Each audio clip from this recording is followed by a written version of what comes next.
আসসালামু আলাইকুম, সুপ্রভাত, গুড মর্নিং। প্রথমেই আমি অশেষ ধন্যবাদ জানাই নেসলে কোম্পানিকে যে আমাকে নগণ্যেই আমাকে আপনাদের সকলের সামনে উপস্থিত হবার জন্যে যে তারা আহ্বান জানিয়েছেন সেই জন্যে। আপনাদেরকে দেখে আমার অনেক পুরনো দিনের কথা মনে পড়ে যাচ্ছে।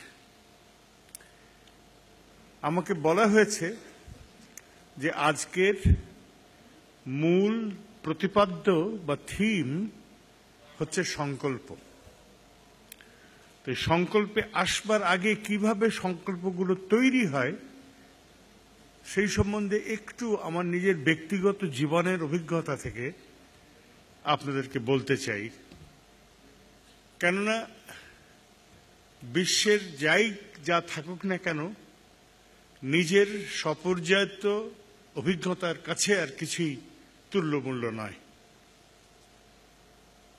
আমি বাল্যকাল থেকে বড় হয়েছি একটি অত্যন্ত প্রগতিশীল খোলা মনের পরিবারের মধ্যে। শিক্ষা পেয়েছি তাদেরই আবহে, গিয়েছি ভালো স্কুলে, কলেজে, ঢাকা বিশ্ববিদ্যালয়ে, সবই ঠিক। হঠাৎ করেই আমার এই জীবনে অনেক রকমের বিপর্যয় নেমে আসে। বিপর্যয়গুলো বলতে খারাপ লাগে এত বছর বয়সে এসে, তবু যেহেতু আমাকে বলা হয়েছে যে আপনার জীবন থেকে কিছু বলবেন, সেহেতু তাই দিয়ে শুরু করি। আমি যখন ইন্টারমিডিয়েট পড়ি তখন এইচএসসি বলা হতো না। তখন সেকেন্ড ইয়ার ইন্টারমিডিয়েটে যখন পড়ি অকস্মাৎ আমার বাবা মারা যান। তিনি অফিস যাচ্ছিলেন গাড়ি করে, গাড়িতেই হার্ট অ্যাটাক হয়ে গাড়িতেই তিনি শেষ নিঃশ্বাস ত্যাগ করেন।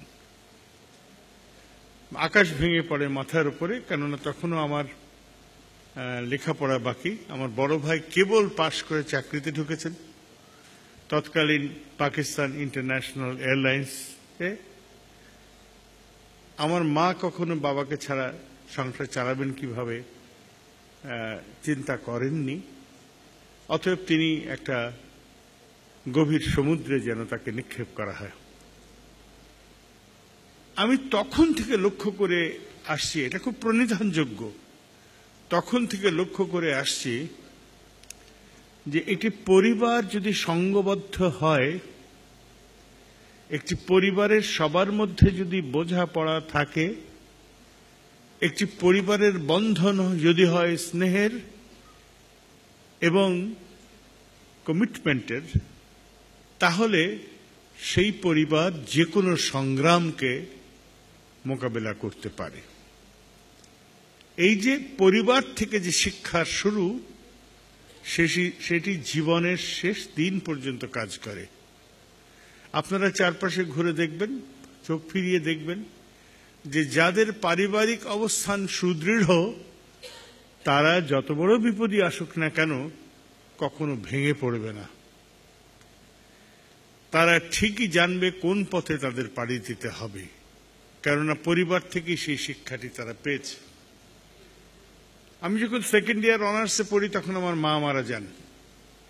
সাবসিডিয়ারি পরীক্ষা দেব এই সময়, অতএব দুটি পর পর। আমার সবচেয়ে বড় বোন আমরা দিদি ডাকতাম, তার ইন্তেকাল হয় আমি যখন অনার্স ফাইনাল পরীক্ষা দেব তখন। তা সত্ত্বেও আমি যে আমার জীবনে এতদূর এসেছি বা আসতে পেরেছি, এর পেছনে আমার পরিবারের যে অবদান সেটি বিশাল। তারাই আমাকে শিখিয়েছেন স্নেহ দিয়ে, মায়া দিয়ে, শাসন দিয়ে, যে কখনোই কোনো রকম অ্যাডভার্স সার্কামস্টান্সেসে পিছিয়ে পড়তে নেই, সবকিছুই যুদ্ধ করে জেতা যায়। ওই অবস্থায় একটি যুবক আমি, আমাদের সম্পদ ছিল না খুব বেশি, কিন্তু ওই বয়সে সাধারণত মাথার উপরে কেউ না থাকলে আমরা অনেক যুবক যুবতীকে দেখেছি তারা মতি হারিয়ে ফেলেন, গতি হারিয়ে ফেলেন, তারা দিকভ্রষ্ট হন। আমার ক্ষেত্রে আমার সৌভাগ্য যে সেটা ঘটেনি, এবং সবচেয়ে বড় কথা যে আমি যখনই কোনো একটি সমস্যার সম্মুখীন হয়েছি আমি ভেবেছি বাবা এই জায়গায় হলে কি করতেন, মা এইরকম একটি পরিস্থিতিতে কিভাবে সামাল দিতেন। আপনারা যদি মনে মনে চিন্তা করেন যে এই যে পরিবারের কর্তা বাবা, কর্ত্রী, মা, এই সমস্ত কিছুই কিন্তু একটি কর্পোরেট পৃথিবীর বিশ্বের মতোই। কর্পোরেট বিশ্বে যেখানে আপনারা আছেন, যেখানে আপনারা কাজ করছেন, এই যে নেসলে, সেটিও কিন্তু একটি পরিবার। এই পরিবারটি যদি যথেষ্ট ভালো হয়, এই পরিবারটি যদি সংবেদনশীল হয়, এই পরিবারটি যদি ফরওয়ার্ড থিঙ্কিং হয়, লিবারেল হয়, এই পরিবারটি যদি এনলাইটেন হয়, আলোকপ্রাপ্ত হয়, তাহলে আপনারাও এই পরিবারে নির্ভর করেও কিন্তু অনেক দূর যেতে পারেন। একজন ইন্ডিভিজুয়াল, তার নিজস্ব পরিবার, তার লেখাপড়ার একাডেমিক ফ্যামিলি, তারপর তার কর্পোরেট ফ্যামিলি, এই যে স্ট্রাকচার, এইটি আপনাদেরকে বহুদূর নিয়ে যেতে পারে। আপনারা সৌভাগ্যবান। আমি কিন্তু আপনাদের মতো সৌভাগ্যবান ছিলাম না। আপনারা সৌভাগ্যবান যে আপনারা বিশ্বের একটি অন্যতম প্রধান কর্পোরেটের সদস্য। আমি অত ভাগ্যবান ছিলাম না। আপনারা জানেন আপনাদের কর্তব্য কি, আপনারা জানেন কোনটি ভালো, সেইটিকে গ্রহণ করতে হবে, কোনটি পরিত্যাজ্য সেটিকে প্রত্যাখ্যান করতে হবে। এই জিনিসটি আপনারা কর্পোরেটে থেকেই শিখেছেন এবং জানেন। আমাকে কিন্তু শিখতে হয়েছে, দেখতে হয়েছে, করতে হয়েছে, ভুগতে হয়েছে, পরিত্যাগ করতে হয়েছে, কিংবা ভালো লেগেছে গ্রহণ করতে হয়েছে। 22 বছর বয়সে আমার যাত্রা শুরু। কেননা আপনারা শুনলেন, একটু আগেই বললাম যে আমার বাড়িতে কেউ, আমার পরিবারের কেউ ছিল না। ঢাকা ইউনিভার্সিটি থেকে বের হওয়ার পরেই আমাকে একটি চাকরি নিতে হয় নিজের ভরণ পোষণের জন্য। বস্তুতপক্ষে ঢাকা ইউনিভার্সিটিতে যখন পড়ি, আমি লিবারেল আর্টসের ছাত্র, সোশিওলজি পড়েছি, কিন্তু তখনই আমাকে আমার পড়ার খরচ জোগাড় করার জন্য একটি চাকরি করতে হয়েছে। সেটি কি চাকরি? আমি একটি ফার্মাসিউটিক্যাল কোম্পানির মেডিকেল রিপ্রেজেন্টেটিভ হয়েছি যখন অনার্স পড়ি সেকেন্ড ইয়ারে। চিন্তা করতে পারেন, লিবারেল আর্টসের ছাত্র, উইদাউট এনি সায়েন্স ব্যাকগ্রাউন্ড, আমাকে মেডিকেল রিপ্রেজেন্টেটিভ চাকরি করতে হয়েছে, এবং সেটা আমি পেয়েছি। চাকরিটা ইন্টারভিউ দিয়ে পেয়েছি। আমাকে প্রথমে, এই কোম্পানিটির নাম হয়তো আপনাদের কেউ কেউ শুনে থাকবেন, আমি নিশ্চিত আপনাদের সিনিয়র যারা আছেন তারা জানবেন। এই কোম্পানিটি একটি আমেরিকান কোম্পানি, এখনো আমেরিকায় আছে, আমাদের এখানে নেই। নাম হলো ইলাই লিলি কর্পোরেশন। লিলি নামে বিখ্যাত। বিশ্বের অনেক কড়া কড়া ওষুধ তারা রিসার্চ করে বার করেছেন এবং মার্কেটিং করেন। এই কোম্পানির মেডিকেল রিপ্রেজেন্টেটিভ। আমার বড় ভাইয়ের এক বন্ধু তখন সুপারভাইজার ছিলেন, মেডিকেল সুপারভাইজার। তার কাছে গিয়ে বললাম যে ভাই, আমার তো একটা চাকরি দরকার, না হলে তো আমি খেতে পারবো না। বলে যে আমাদের তো এখানে আছে, কিন্তু সায়েন্স ব্যাকগ্রাউন্ডের দরকার। আমি বললাম কি করা যায়, আমার তো সায়েন্স, আমার তো লিবারেল আর্টস, আমি সোশিওলজি পড়ছি, আর পড়াটা ছাড়তে পারবো না। কিন্তু আমি আপনাদের কাজ করে দেবো সারাদিন রাত, কিন্তু আমি পড়া চালিয়ে যাবো ঢাকা ইউনিভার্সিটিতে। তখন উনি আমাকে একটা ড্রাগস, ওদের যে ড্রাগস আছে সেটা একটা ম্যানুয়াল দিলেন, এরকম মোটা, রেড বুক বলতাম আমরা, দিয়ে বললেন যে এইখানে 5টা আইটেম দেখিয়ে দিলেন, যে এই 5টা আইটেম আমরা সবচেয়ে বেশি কাটতি বাংলাদেশে, তখন পূর্ব পাকিস্তানে। বললেন এই সম্বন্ধে বিশদ পড়বে এখান থেকে। আর তখন তো ইন্টারনেট ছিল না, অতএব মৌলিক কিছু জানার কোনো উপায় ছিল না। যা দেওয়া হতো লিটারেচারে সেটাই আমাদের শিক্ষা। এখন তো আমরা কথায় কথায় যে একটা অ্যান্টিবায়োটিক দেখলে সাথে সাথে গুগল সার্চ দিই যে এই অ্যান্টিবায়োটিকটা কেন, কোথায়, কি ব্যাকটেরিয়াতে কাজ করে। তখন এই সমস্ত সহজ ছিল না তো। ফলে সে বই আমি মুখস্থ করে ফেললাম। I was given 48 hours. And believe you me, in those 48 hours, I did not see the sunlight. আমি একটা ঘরের মধ্যে নিজেকে বন্দি করে মুখস্থ করে ফেললাম। চাকরি, কম্পিটিটিভ ইন্টারভিউ দিয়ে চাকরি পেলাম, ইউনিভার্সিটিতে পড়ি, বেশ ভালো বেতন। যাকে সেই চাকরি করে পড়াশোনা চালিয়েছি। তারপরে পাশ করার পরে করাচি গেলাম। আমার ভাই আমাকে টিকিট দিলেন, পিআইতে চাকরি করতেন। আমি করাচি গিয়ে একটি অ্যাডভার্টাইজিং এজেন্সিতে চাকরি নিই, সেটি একটি ব্রিটিশ অ্যাডভার্টাইজিং এজেন্সি। সেইখানে চাকরি নিয়ে আমি আর কোনোদিন পেছন ফিরে তাকাইনি। তারপর থেকে সেই বিজ্ঞাপন, marketing communication, market research, public relations, events and activation ইত্যাদি ইত্যাদি এই সকলের সাথে আমি জড়িত হয়ে পড়লাম। আমার মনে আছে আমি যখন তৎকালীন পূর্ব পাকিস্তানে ট্রান্সফার হয়ে আসি তখন আমার বয়স 24 বছর, মানে 2 বছর আমি করাচিতে চাকরি করেছি। আমাকে আনা হলো এখানে executive client service, and within 3 months I was made senior executive client service, বলা হয় অ্যাকাউন্ট সার্ভিসিং, অ্যাডভার্টাইজিং এর ল্যাঙ্গুয়েজে। আমি ওই চাকরি করছি এমন সময় আমাদের কোম্পানির প্রধান চাকরি ছেড়ে দিলেন। করাচি থেকে আমার ম্যানেজিং ডিরেক্টর এবং এক্সিকিউটিভ ডিরেক্টর প্লেনে করে এলেন, আমাকে বললেন যে দেখো আমাদের বাঙালি একজনকে দরকার এই কোম্পানি হেড করার জন্য, we have been looking for one. তো আমি ভাবলাম যে কেউ একজন আসবেন। হঠাৎ করে আমার ম্যানেজিং ডিরেক্টর আমাকে বললেন, তখন শেরাটন এখন যেটা আবার ইন্টারকন্টিনেন্টাল হতে যাচ্ছে, সেই হোটেলটি ইন্টারকন্টিনেন্টাল হোটেল নামে পরিচিত ছিল। সেখানে কফি শপে বসে বললেন যে শোনো জাকের, আমরা একটা সিদ্ধান্ত নিয়েছি। বললাম যে বলেন কি সিদ্ধান্ত? বলল যে you are going to head East Asiatic advertising. And mind you, I was only 24. I was only 24. আমি তো মানে আকাশ থেকে পড়লাম যে 24 বছর, আমি একটা ইয়াং ছেলে, এবং এই জন্য কিন্তু অনেক কিছু আমাকে ত্যাগ করতে হয়েছে জানেন। ওই 24 বছর বয়স তো আপনাদের সকলেরই ছিল নিশ্চয়ই, বা অনেকের আছেও।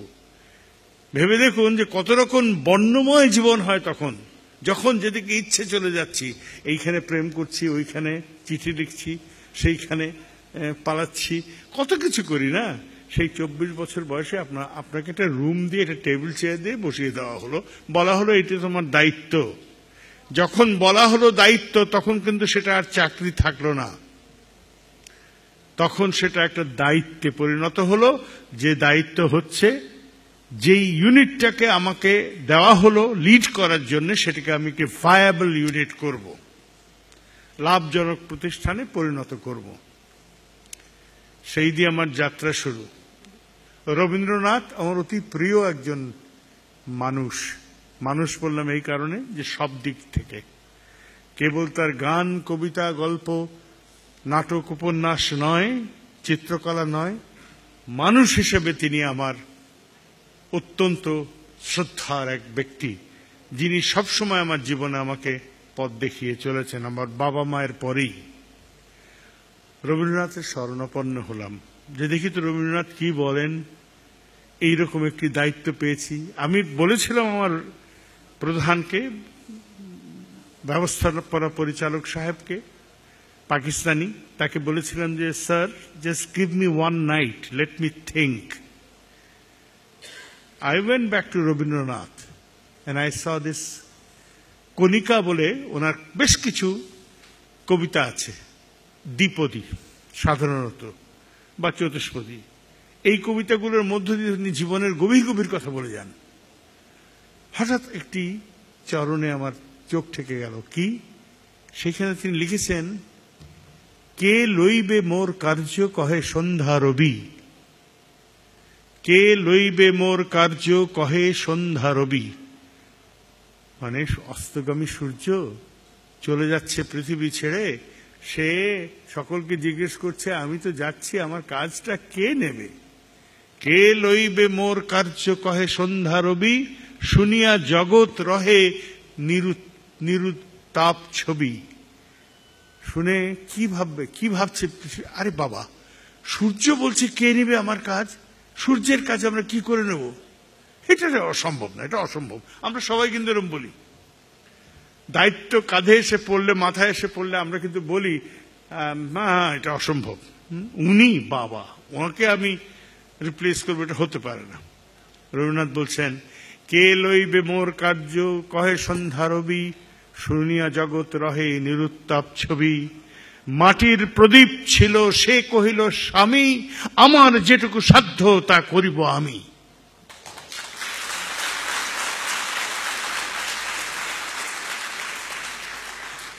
আমরা প্রত্যেকেই এক একজন মাটির প্রদীপ। আমাদের অসীম ক্ষমতা। আমরা চাইলে পারি মাথা তুলে দাঁড়াতে, এবং যদি মাথা তুলে দাঁড়াই তখন সারা বিশ্ব আমাদের আয়ত্তে চলে আসে। আপনারা ভবিষ্যতের নেতা, আপনাদের এইভাবে ভাবতে হবে যে মাটির প্রদীপ দিয়ে শুরু করে আপনারা হয়ে দাঁড়াবেন এক একটি সূর্য। আপনারা আসলে সূর্যের সন্তান। এইভাবেই জীবনের শুরু। আমার বয়স যখন 25, তখন মুক্তিযুদ্ধ শুরু হয়ে গেল। ইনসিডেন্টালি ওই 25 বছর বয়সের মধ্যে আমার করাচি থেকে আমার যারা বস ছিলেন তারা আমাকে একটি গাড়ি দিয়েছিলেন, ফোক্সওয়াগন বিটল। আমার একটা ফ্ল্যাট ছিল রাজারবাগ এলাকায়, সেই ফ্ল্যাটে আমি থাকতাম।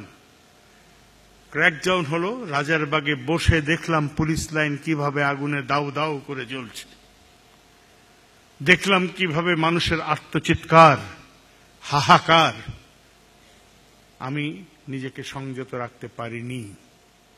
যখনই কারফিউ উঠে গেল, আমি আমার বড় ভাইকে গিয়ে বললাম আমি যাচ্ছি। আমাকে বললেন, কোথায় যাচ্ছ তুমি?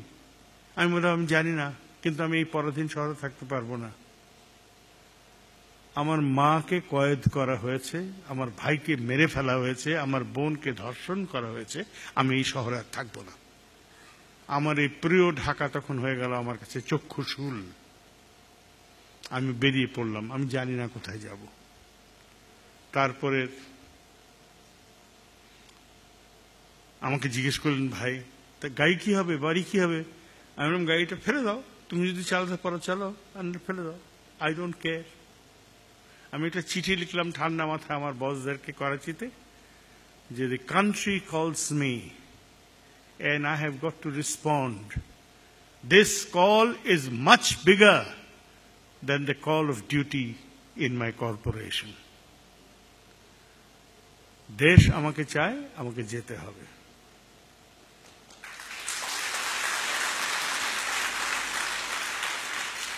আমি গেলাম, the rest is history. বিজয় হয়ে ফিরে এলাম, and I did not have to look back. Today I am where I am. I am grateful to the Creator যে আমার জীবনে কোনো কিছুর অভাব নেই। আমার যা পাওনা তার চেয়ে অনেক বেশি আমি পেয়েছি। আমি কখনো, আমাকে অনেক আমার পরিচিত জনেরা বলে, যুদ্ধে গেলাম, সর্বস্ব দিলাম, জিতলাম, ফিরে এসে কি পেলাম? আমি তাদেরকে বলি, দেখো তোমার মা একটা দুর্গম জায়গা দিয়ে পথে হেঁটে যাচ্ছিলেন, এমন সময় কিছু দুর্বৃত্ত তাকে ধরে ধর্ষণ করার চেষ্টা করে। তুমি গিয়ে সেই মানুষগুলোকে বিতাড়িত করে তোমার মাকে নিরাপদ স্থানে নিয়ে যাও। তখন কি তোমার মায়ের কাছে হাত পেতে বলতে পারো যুদ্ধ শেষের পাওনা চাই?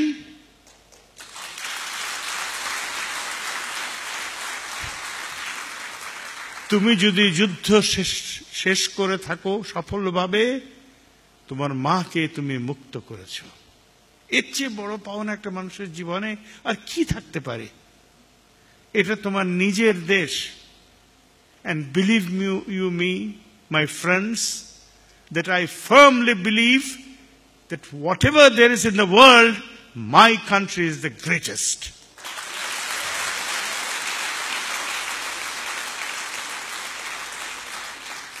I have had several opportunities of leaving this country, particularly in the mid-70s and leading up to 80s. Never thought of leaving this country. Never, ever. I thought I'll fight here. I'll stick here. And I will take myself further, and along with me the country will reach further.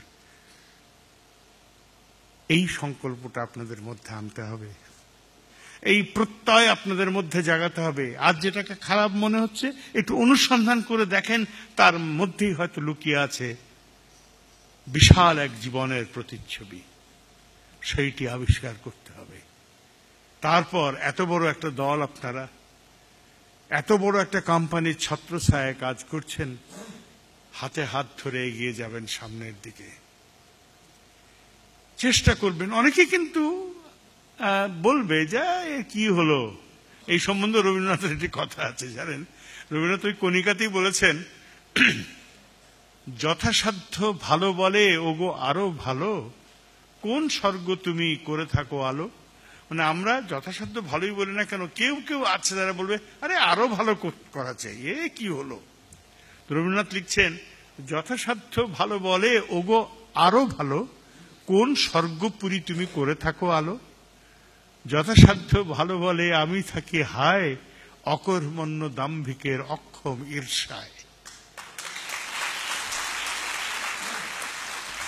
অতএব আপনারা যথাসাধ্য ভালো করেন, তাহলে যেমন আপনারা এগুবেন জীবনে, আপনাদের কর্পোরেশন এগুবে, আপনাদের দেশ এগুবে। হাতে হাত ধরে এগিয়ে যান সূর্যালোকের দিকে। আমি আর লম্বা করব না, এই বলে শেষ করতে চাই আপনাদের প্রতি, আগামী দিনের আলোক রশ্মি ছড়িয়ে পড়ুক দিক দিগন্তে, আর তারই ছন্দে আনন্দে আপনারা এগিয়ে চলুন কর্তব্য সিদ্ধির পথে। আপনাদেরকে অশেষ ধন্যবাদ।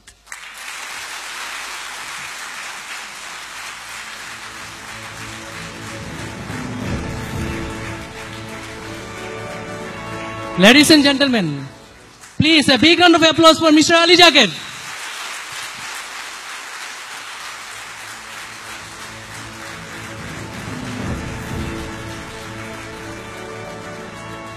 It's really great from here you start. Thank you, sir, for coming.